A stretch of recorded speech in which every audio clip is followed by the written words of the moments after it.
3-trek. O'tmish yodgorliklari kitobida Beruniy inson hayotiga oid xilma-xil ma'lumotlarni keltiradi.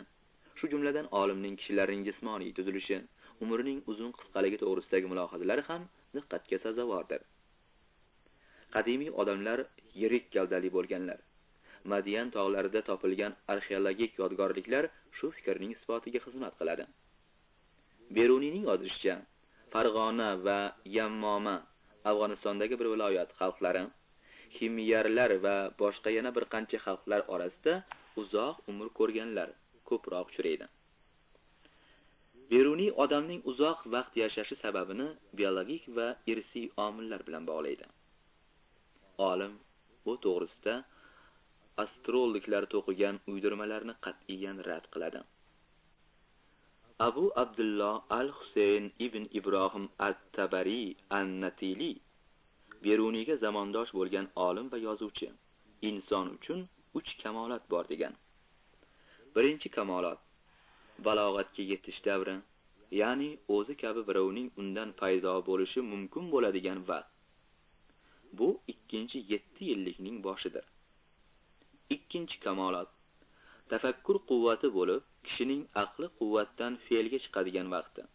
Bu 6-7 yillikning boshiga to'g'ri keladi. Uchinchi kamolat odam yolg'iz bo'lsa o'zini, uylangan bo'lsa oilasini, podshoh bo'lsa fuqarosini kutishga arziydigan vaqti. Shu uchala kamolat davri 140 yildir degan An-Natili. Beruniy bu 3 kamolat to'g'risidagi fikrni ma'qullaydi, ammo ular uchun belgilangan muddatlarni qabul qilmaydi. Biz zamonamizda An-Natili kamolat belgisi deb ko'rsatgan ahvolga odamlarning boshqacharoq muddatlarda yetayotganliklarini uchratamiz. 117-bet deb yozadi Beruniy. O'tmish yodgorliklarida katta ijtimoiy ahamiyatga molik voqealar to'g'risidagi ma'lumotlar ko'p uchraydi. Bular payg'ambarlik da'vo qilgan shaxslar, ularning tarafdorlari, bu harakatning oqibatlari, shunday harakat qatnashchilarining mafkuraviy qarashlar to'g'risidagi boblaridadir. Amalda bu ma'lumotlar O'rta Osiyo, Eron xalqlarining ajnabiy istilojlarga qarshi ko'targan qo'zg'olonlari, bu xalqlar ichida islom dogmatizmiga qarshi yuzaga kelgan ijtimoiy mafkuralarning bayonidan iborat. Hukmron mafkuraga qarshi ko'tarishlarga turli davrlarda Budosaf, Zaratustra, Zardusht, Moni, Behofarid, Muqanna kabi shaxslar boshchilik qildilar. O'tmish yodgorliklarida Zarostrizm e'tiqodining asoschisi Zaratustra va uning Avesta kitobi to'g'risida g'oyat muhim ma'lumotlar bor. Beruniyning sharq tafakkuri tarixida o'ziga xos o'rin tutgan Moni va uning ta'limoti to'g'risida aytganlari ham diqqatga sazovordir. O'tmish yodgorliklarida yana Al-Halloj ibn Abu Zakariya, ibn Abu Azoqir, yahudiylar kutayotgan Mahdi, Dajjal, ularning ta'limoti va taqdiri to'g'risida ma'lumotlar keltirilgan. Yana shu soxta payg'ambarlarning qachon chiqqani to'g'risidagi jadval ham berilgan. O'tmish yodgorliklarida Beruniy yana eronliklar, xorazmliklar, sug'dlar, rumliklar, yahudiylar, suriyaliklar, xristianlar, nasoriy xristianlar, islomgacha bo'lgan arablar, musulmonlarning marosim kunlari, hayitlariga oid ma'lumotlarni ham keltirgan. Ular orasida Navruz to'g'risida aytilgan gaplar diqqatga sazovordir. Beruniy dunyoviy ishlar uchun mo'ljallangan hayitlar va diniy oxirat uchun mo'ljallangan hayitlarni farq qiladi. Navruz dunyoviy hayitlarning birinchisidir. O'tmish yodgorliklarining oxirgi bobi oy manzillari xususidadir. Beruniy quyosh yili kunlarida oy manzillarining chiqish vaqtini bildiradi. Oy manzillarining o'zgarishi sababli o'zgaruvchi va qaytarilishi bilan takrorlanuvchi tabiiy holatlar o'sha manzillarni o'rganish natijasida oldindan bilinadi. 336-bet. Shundan keyin hindlar, islomgacha bo'lgan arablar, eronliklarning oy manzillarini belgilash tartiblari to'g'risida so'z yuritiladi. O'tmish yodgorliklari kitobini tugallar ekan, Beruniy bunday deb yozadi: Bu kitobni o'qigan o'quvchi quyidagi kayfiyatdan xoli bo'lmaydi. Yo u ma'lumotda menga tenglashadi, unda meni maqtab, bu kitobga qilgan mehnatim uchun mendan minnatdor bo'ladi, yoki martabada mendan ortiqlik qiladi. Unda yangilishlarini isloh etib, yuz bergan toyilishlarda meni ma'zur tutadi. Uchinchi holatdagi o'quvchiga kelganda, u menga bo'ysunsa, istifoda etishiga, agar adovat qilsa, ojiz qolishiga kifoya qilarli asar yaratdim. 425-bet. Dar haqiqat, o'tmish yodgorliklari yosh olimni buyuk allomalar safiga kiritdi. Uni jahon olimlarining peshvolaridan biriga aylantirdi. Bu kitob tez shuhrat va e'tirof topdi. Asrlar o'tgan sari uning e'tibori tobora ortib bormoqda. Beruniy Go'rgonda ekan vaqtida barakali ilmiy faoliyat bilan mashg'ul bo'ldi. U Xorazmdagi ustozi Abu Nasr ibn Iroq bilan ilmiy munosabatlarni davom ettirdi. Abu Nasr ibn Iroq Beruniyga atab bir qancha asarlar yozib Go'rgonga yuborgan. Beruniy yana bir boshqa xorazmlik olim Abu Sahl al-Masihiy bilan shunday ilmiy hamkorlik o'rnatgan edi. Go'rgonda bo'lgan paytida 998-1003-yillari Beruniy astronomiya va tabiatshunoslik tarixiga oid 15 ta asar yozgan. Bulgakovning Beruniy hayoti va asarlari kitobida rus tilida ko'rsatilishicha, shu asarlardan 3 tasining qo'lyozmalari bizgacha yetib kelgan. Ular astrologiya tuzilishiga xos usullar, astronomiya kalitlari va bizga yaxshi ma'lum bo'lgan o'tmish yodgorliklari kitoblaridir. Nizo. Go'rgon podshohi Qobus ibn Vushmagir Beruniyning qanday ulug' zot ekanini yaxshi bilar edi. Beruniy ham Qobusning qanchalar fozil adib va zolim podshoh ekanini to'la anglagan edi. Bir kuni ular o'rtasida bunday suhbat, to'g'rirog'i munozara sodir bo'ldi. Qobus Beruniyni o'z huzuriga chaqirdi. Ular faqat ikkovlari edilar. Sizning ulug' iste'dod va chuqur tafakkuringiz Go'rgon mamlakatining bezagidir, dedi Qobus Beruniyga. Bu mamlakat hokimiyati shu zukkolik va donolik bilan mustahkamlansa, ya'ni vazirlik martabasi sizga ato etilsa degan xohish ko'nglimda uyg'ondi. Bu davlat va ulug' darajaga men munosib emasmen, deb javob qildi Beruniy darhol. Uning o'z fikrini to'ppa to'g'ri va hech hayiqmay aytish odati bor edi. Chunki men ilm dargohining xizmatida barqaror bo'lib, davlat xizmatiga fursat topmasmen va buyuk ishonchimni yo'qotish sharafsizligiga mubtalo bo'larmen. Podshoh Qobus o'z so'zining rad qilinishiga odat qilmagan edi. U Beruniyning javobidan, bu javobning qat'iy va kelishmovchi ohangidan ranjidi. Qobus Beruniyga biror quyi lavozim taklif qilayotgani yo'q. U ba'zi odamlar bir umr orzu etib, har kun tushida ko'rib yotishi olmayotgan feruz baxtlikni unga muyassar qilmoqda. Sizning ixtiyoringizga podshohlik hokimiyatining butun quvvati topshirilgay. Go'rgon davlatining bosh tayanchi siz bo'lib qolursiz. Siz faqatgina taxt egasiga bo'ysunarsiz. Boshqa hamma sizning farmoningizga muti bo'lg'ay, dedi Qobus sal iztirob va qizg'inlik bilan. Buning nesi sizga nomaqbuldir? Men ilm va tafakkurga farmonbardormen. Mening yagona davlatim turmushdagi erkinlik va funun dargohidagi bandaligimdir. Shundan judo etmasalar deb o'tinamen.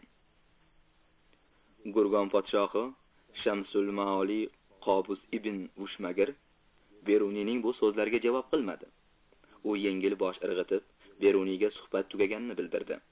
Beruniy podshohga ta'zim qilib, xonadan tashqariga chiqdi. Olimning ko'ngli tashvishli, xotiri g'amnoq edi. Podshoh Qobus keyingi paytlarda zulmni haddan oshirmoqda. Uning farmoni bilan har kuni bir necha kishining boshi kesiladi. Ulardan qay biri gunohkor, qay biri begunoh ekanini hech kim, shu jumladan podshohning o'zi ham yaxshi bilmas edi. Bu jabrdiydalarning ko'plari podshoh doirasiga mansub bo'lganlar, Shavkat quyoshi deb nomlangan bu podshoh kishilar ko'nglini yoritish o'rniga ularning joni va xonumonini kuydirish bilan mashg'ul. Beruniy uchun ham xavotirli kunlar keldi. U har doim bir jazo yoki ta'qibni kutib vaqti o'tar edi. Keyinchalik Beruniy o'zining ana shu hayajonlarini ifodalab bir bayt yozdi. Xurshidi davron tilar, qilsam uning tobiligin, istagim barbod etib, qandoq sabil xurshid ekan. Qobusning Beruniyga munosabati tobora yomonlasha bordi. Podshoh olimning tadqiqotlariga hech qanday yordam ko'rsatmay qo'ydi. Beruniy Jurjon yaqinidagi Dehiston bilan G'uz turklar yashaydigan joy o'rtasidagi bir o'rinda yer masofalarini o'lchamoqchi bo'lganida, bu ish uchun xazinadan ajratiladigan mablag' berilmadi. Bora-bora Gurgonda podshohning muttasil noroziligi va qahriga chidab ishlash Beruniy uchun og'ir bo'la bordi. Boshqa chora qolmaganidan keyin 1004-yili Beruniy Gurgonni tark etib chiqib ketdi. Gurganch. Bu paytda Xorazm davlatining poytaxti Gurganch bo'lgan. Bulgakovning xabar berishicha, bu shahar hozirgi ko'hna Gurganch o'rnida joylashgan. Ko'rsatilgan asar 119-bet. 997-yili Xorazm taxtini usta diplomat va tadbirkor hukmron Ali ibn Mamun egallagan bo'lib, u o'z davlatiga ma'lum muntazamlik o'rnatgan edi. Ali ibn Mamun olim va shoirlarga homiylik qildi.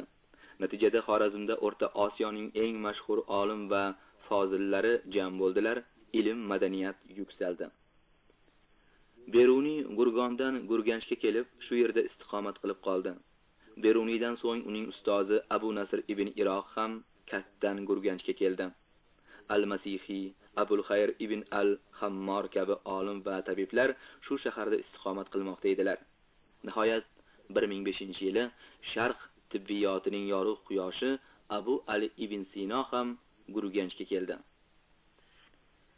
Beruniy va Ibn Sino bir-birlari bilan shu shaharda uchrashdilar. Abu Mansur al-Solibi Yatimatud Dahr davrning yagona gavhari kitobida xabar qilishicha, bu paytda Xorazmda ko'p shoirlar yashab ijod etganlar. Ularning ko'plari arab tilida she'rlar yozganlar. O'rta Osiyodagi arab tilidagi badiiy adabiyot to'g'risida quyidagi kitobga murojaat etilsin. Ismatulla Abdullayev Yatimatud Dahr arabchadan o'zbekchaga tarjimasi, fan 1976-yil. Beruniy Xorazmga qaytgach o'z ilmiy ishlarini davom ettirdi. U mineralogiya, tabiatshunoslik bo'yicha bir qancha asarlar yozdi. Astronomik kuzatishlar olib bordi. Ayniqsa Beruniyning 1004-yili oy tutilishini tadqiq etishi muhim xulosalar qilishiga sababchi bo'ldi. 1009-yilda Xorazmshoh Abu ibn Mamun vafot etdi. Xorazm hokimiyati marhum podshohning ukasi Mamun ibn Mamun ixtiyoriga o'tdi. Beruniy o'z vatanining taqdiriga hech qachon befarq qaragan emas. Ulug' olimning Xorazmda yashab turgan davri uning jiddiy siyosiy faoliyati bilan bog'liq.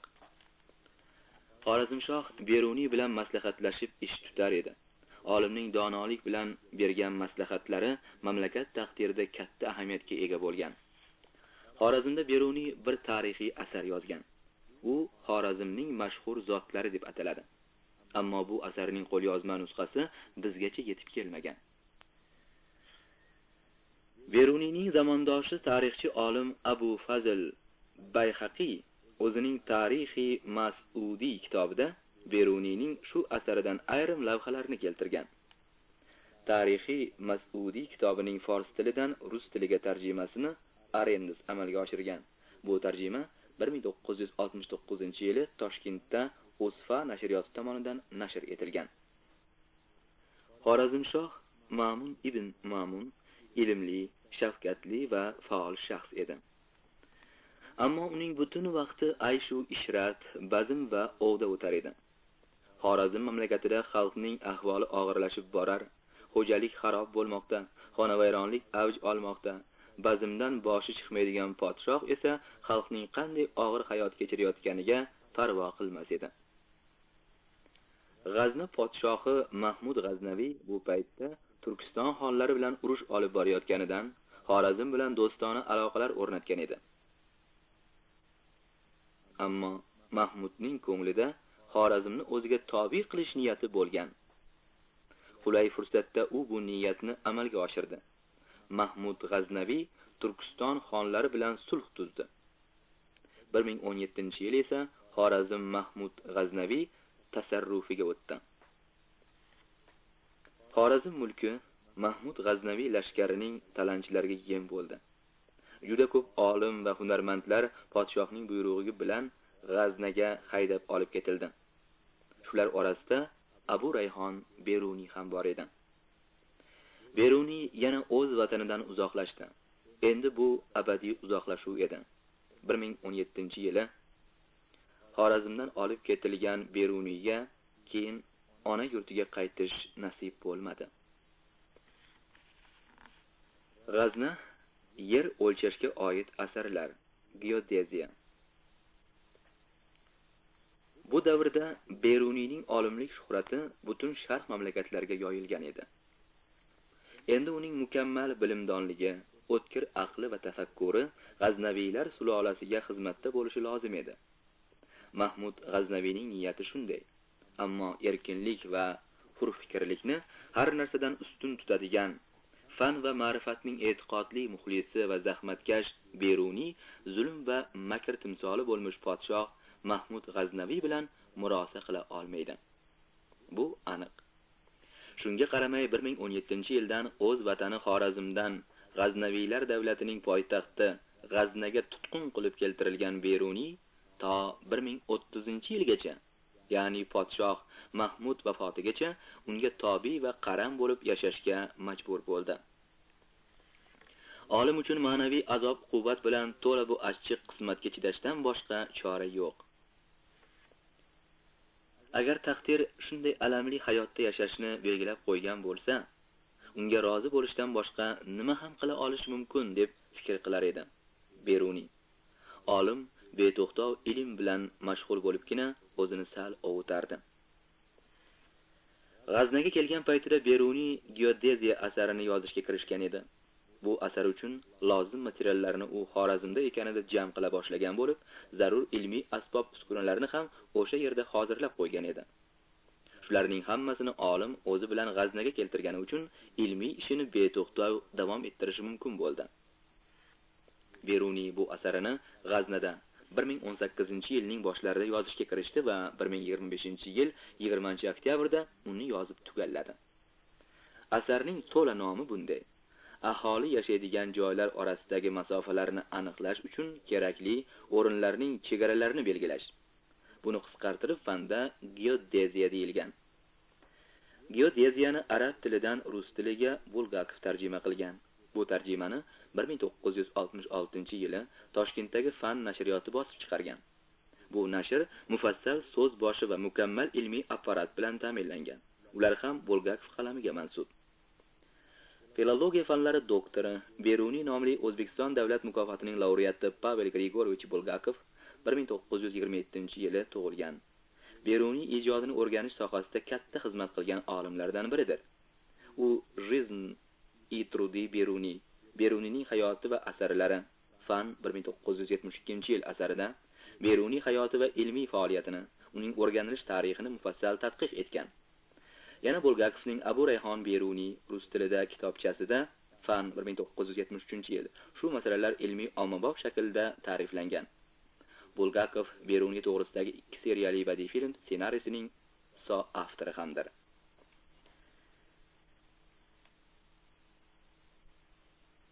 Kitobning kirish qismida har bir asarida bo'lgani kabi Beruniy o'z ko'nglidagi eng ezgu fikrlari, dardu hasratlarini bayon qiladi. Ularda olimning johil, tuban, manfaatparast, pastkash kimsalarga cheksiz nafrati ayon bo'lib turadi. Zamondoshlarimga nazar solganimda shuni ko'rdimki, deb yozadi Beruniy. Ular hamma joylarda jaholat libosini yopinganlar va shu bilan bir-birlari qarshisida faxr qiladilar.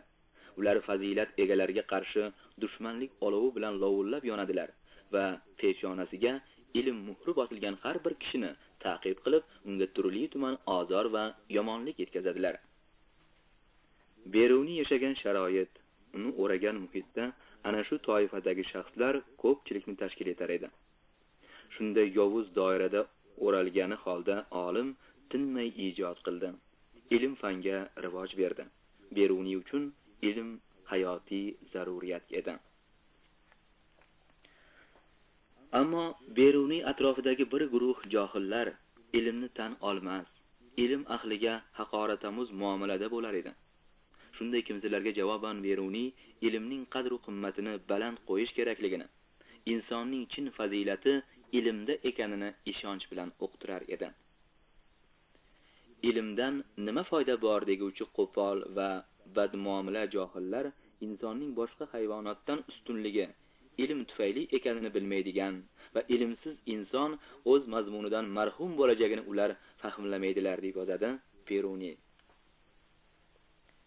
Ilmni uning mohiyati uchun o'rganadilar. Ilm o'zi lazzat bag'ishlaydi. Odamlar ilm tufayli ezgulikka erishadilar. Ular ilm tufayli yovuzlikdan xalos topadilar. Shuning o'zi eng aniq foyda, eng katta davlat emasmi axir? Buyuk olim Beruniyning ilm ta'rifida aytgan bu so'zlari ilm-fan qimmatini ko'klarga ko'tarish, yana ayni haqiqatni lo'nda va ishonarli bayon qilishning aniq namunasidir.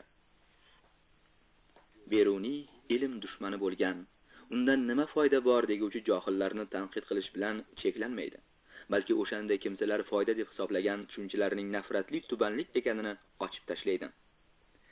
Olim ilmning turmushning har bir sohasida chin foyda yetkazajagini qat'iy nisbatlar orqali isbotlab ko'rsatadi. Shundan so'ng Beruniy turli fanlarning qanday paydo bo'lgani to'g'risida hikoya qiladi. Nozik tabiatli kishilar muzika tinglab rohatlanadilar. Tartibga solingan ohanglar kishiga kuchliroq ta'sir qiladi. Kishi tartibni yoqtiradi. Tartibli she'rlar diqqatni jalb etadi. She'r qatorlari ohanglar uyg'unligi bilan qorishib ketganida kishiga yanada maqbulroq bo'ladi. Shundan muzika ilmi kelib chiqqan. Kishilar bir-birlari bilan muloqot qiladilar, bahs va muzokaralar. Ana shunday paytda nutq tarozilari darkor bo'ladi. Shu tarozi mantiqdir. Ilmlar inson hayoti uchun zaruriy ehtiyojlar tufayli paydo bo'ldi. Beruniy bu kitobining shunday maroqli fikrlar bilan to'la muqaddimasida inson hayotiga oid mulohazalardan tabiatga bog'liq muhokamalarni keltirib chiqaradi. Tog'lar silliq, guldor toshlardan, toshga aylanib ketgan tuproqdan va qumlardan tashkil topgan. Xarsanglar va shag'allar esa uzilib tushgan tog' parchalaridirlar.